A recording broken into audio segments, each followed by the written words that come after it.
Now to a story about giving. A little girl in Holyoke is working to make a difference after a classmate was getting bullied for her shoes. Western Mass News reporter Olivia Hickey has more.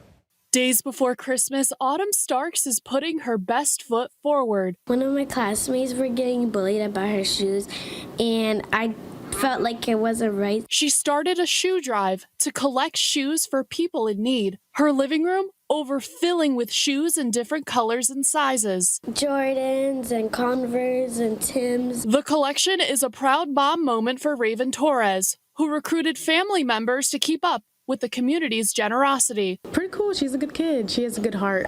Sometimes, a lot of the time, I tell her to mind her business when it comes to certain things because not everybody has the same intentions as her. But she was really hurt by that, and she wanted to make a difference. First 3 days, we got like 3 full bags, and we still have a whole bunch. Some of them are even at my mom's house. She says the drive is a reminder of the true meaning of the holiday season. Christmas is way more than buying gifts. It's also about giving back. So there's no better gift than giving.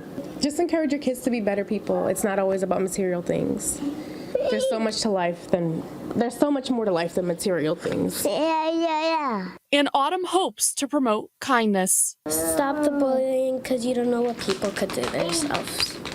Autumn says a few pairs in her classmate's size have been donated. She plans to give her a pair in the new year. The shoe drive wraps up December 30th, but if you are interested in helping, another shoe drive will be held on January 14th.